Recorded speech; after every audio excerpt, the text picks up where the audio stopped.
আসসালামু আলাইকুম ভিউয়ার্স, সবাই কেমন আছেন? আশা করি প্রত্যেকেই ভালো আছেন। তো ভিউয়ার্স, আমি আজকে যেই টোকেনটা নিয়ে কথা বলবো অর্থাৎ সেটা হলো আপনার সুই কয়েন। অর্থাৎ আমি আজকে সুই কয়েন নিয়ে আপনাদের সাথে কথা বলবো। সুই কয়েন ফিউচার কতটুকু যেতে পারে বা এটা আপনাদের কেনা ঠিক হবে কিনা? এটা নিয়ে আমি সম্পূর্ণ বিস্তারিত কথা বলবো। তো যারা আমার এই ক্রিপ্টো বাই নতুন চ্যানেলটা এখনো সাবস্ক্রাইব করেনি অবশ্যই সাবস্ক্রাইব করবেন এবং আমার যে সোলোনা নিয়ে একটা ভিডিও দিছিলাম ওটা অবশ্যই দেখে আসবেন। তো ভিউয়ার্স, আমরা যখন কোনো কয়েন বাই করবো বা কোনো কয়েন কিনবো, আমরা অবশ্যই দেখবো যে কয়েনটি মার্কেট ক্যাপে কত নাম্বার র্যাঙ্কিং লিস্টে আছে। তো আমি যদি সুই কয়েনে মার্কেট ক্যাপ দেখি, মানে র্যাঙ্কিং লিস্ট দেখি, তাহলে আমরা দেখবো যে সুই কয়েনটি বর্তমানে আপনার ২৭ নাম্বার র্যাঙ্কিংয়ে আছে। এই যে আমরা এখানে দেখতেছি সুই কয়েনটি ২৭ নাম্বার র্যাঙ্কিংয়ে আছে। কয়েনের মার্কেট ক্যাপ আমরা প্রায় ৩.৫ বিলিয়ন। আমরা যদি কোনো কয়েন নিয়ে কাজ করি, অবশ্যই তার মার্কেট ক্যাপ কত সেটা দেখা খুবই জরুরি।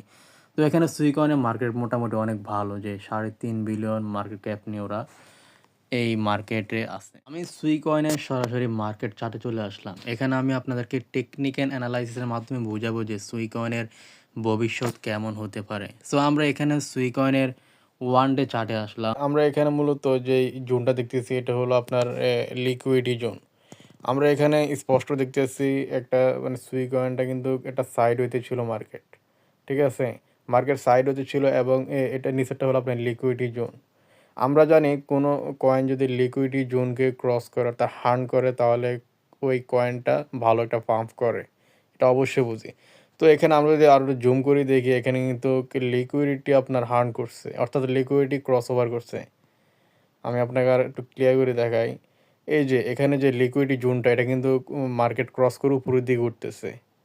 তার মানে মার্কেট মোটামুটি একটা পাম্প করবে, আশা করি ভালো একটা পাম্প দিবে। আমি যদি আপনার প্রিভিয়াস চার্টটা দেখি তাহলে এখানে ঠিক এখানে দেখতেছি এখানেও কিন্তু ঠিক মার্কেট একটা সাইড ওয়েতে কিন্তু মার্কেট ঘুরাঘুরি করছে। ঠিক আছে? তো এখানে যে লিকুইডিটা ছিল ওইটা মূলত মার্কেট হান্ট করে কিন্তু একটা ভালো পাম্প দিছে। আপনারা অবশ্যই একটু ভালো করে খেয়াল করেন, যখন এখানে মার্কেট লিকুইডিটি আপনার হার্ন করছে তখন কিন্তু মার্কেটটা বিগ একটা পাম্প দিছে। মোটামুটি 40% মার্কেট প্রফিটেবল দিছে। আশা করি বুঝতে পারছেন। অর্থাৎ মার্কেট যখন কোনো একটা সাইডে মুভমেন্টে যায়, যাওয়ার পরে মার্কেট লিকুইডিটি যখন হার্ন করে তখন ভালো একটা পাম্প দেয়। ঠিক সেম চার্টটা আমরা এখানেও দেখতেছি। এখানেও দেখতেছি মার্কেট একটা লিকুইডিটি জোনকে ব্রেক মানে ক্রস ওভার করে এখন মার্কেট কিন্তু আশা করি লিকুইডিটি জোনটাকে মার্কেট ক্রস করছে। অর্থাৎ মার্কেট উপরের দিকে যাচ্ছে। তার মানে মার্কেট ভালো একটা পাম্প দিবে।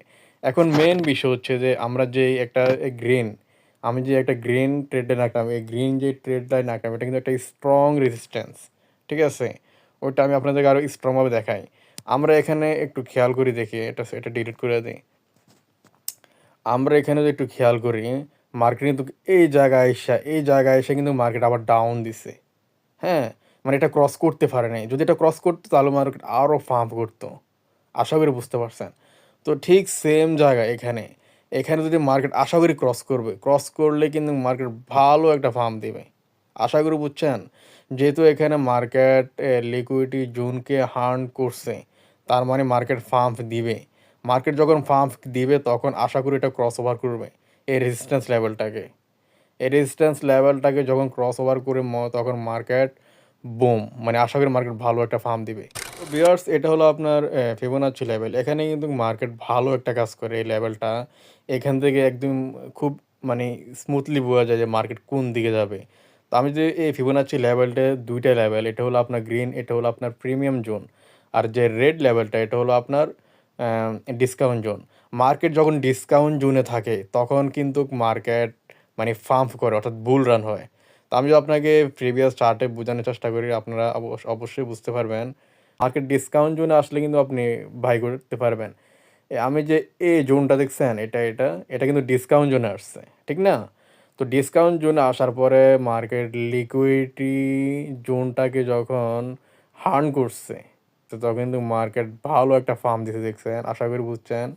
ঠিক আবার মার্কেট যখন ডিসকাউন্ট জোনে আসলো তখন কিন্তু আবার সুইং ফল করে মার্কেট ভালো একটা পাম্প করছে। আশা করি বুঝতে পারছেন। মার্কেট ডিসকাউন্ট লেভেলে যখন থাকে অর্থাৎ ডিসকাউন্ট জোনে তো যখন থাকে তখন কিন্তু যখন সুইং ফল হয় তখন কিন্তু মার্কেট ভালো একটা পাম্প দিবে। তো আমরা এখানে ঠিক দেখতে পাচ্ছি মার্কেট ডিসকাউন্ট জোনে আসছে। ঠিক আছে? মানে আমরা রিসেন্টলি যে মার্কেটটা দেখতেছি এটা কিন্তু মার্কেট খুব ডিসকাউন্ট জোনে আছে এবং সুইং ফল করতেছে, মার্কেট লিকুইডিটিকে হার্ন করে মার্কেট ভালো একটা পাম্প করবে। আশা করি বুঝতে পারছেন। তো আমি আপনাদেরকে বোঝানোর চেষ্টা করতেছি, আপনারা যতটুকু বোঝার চেষ্টা করেন যে মার্কেট খুব ভালো একটা পজিশনে আছে। মার্কেট ফিউচার সুই কয়েনটার কথা বলতেছি। সুই কয়েন ভালো একটা কিছু করবে। মাসের ২৭ তারিখ ২০২৬ সালে সুই কয়েনের একটি ইম্পর্টেন্ট একটা নিউজ আসছিল, সেটা কুকয়েনে। সেটা হলো আপনার টিবিএল বৃদ্ধি পাইছে, বুঝছেন? মানে সুই কয়েনের টোটাল ভ্যালু উল্লেখযোগ্য বৃদ্ধি পেয়েছে, যা থেকে নির্দেশনা করে যে বিনিয়োগকারীরা এই নেটওয়ার্কে প্রচুর মূলধন রাখছেন। তো এটি সুই কয়েনকে মূলত ফিন্যান্সের ডেফি খাতে একটি বড় প্রতিযোগিতা গড়ে তুলছে। তো আশা করি এটা সুইকয়েনের জন্য ভালো একটা নিউজ। সুইকয়েনের আরেকটা নিউজ দেখি, সেটা মূলত বিশ্লেষকরা সুই বনাম সোলানা একটি বিশদ ব্লক চেইন তুলনায় বিশ্লেষণ করছে আর কি। এখানে তারা মূলত বিভিন্ন বিশ্লেষকরা তারা মানে সুই কয়েনের সাথে আপনার সোলানাকে তুলনা করতে গেছে। আপনার এখানে টিপিএস ক্ষমতা বৃদ্ধি, অর্থাৎ আমরা এখানে প্যারালাল এক্সিকিউশন ইঞ্জিনিয়ারিং তাত্ত্বিক প্রতি সেকেন্ডে ১,২০,০০০ টিপিএস পরিচালনা করতে সক্ষম হয়, যার নেটওয়ার্কের কার্যক্ষমতাকে অন্য যেকোনো ব্লক চেইনের তুলনায় এগিয়ে রাখে। সুতরাং এখানে আপনার সুইয়ের ট্রানজ্যাকশন প্রসেসিংয়ের গতি সোলোনার তুলনায় দ্বিগুণ হতে পারে বলে বিশ্লেষকরা এরকম বিশ্লেষণ করছে। তার মানে আমি এটাও বুঝতে পারি যে বর্তমান যে সুই কয়েন এটা আপনার ফিউচার সোলানা হতে পারে। যেহেতু আমাদের যেই টিপিএস ক্ষমতা তাদের পাওয়ারটা, তো আশা করি বুঝতে পারছেন।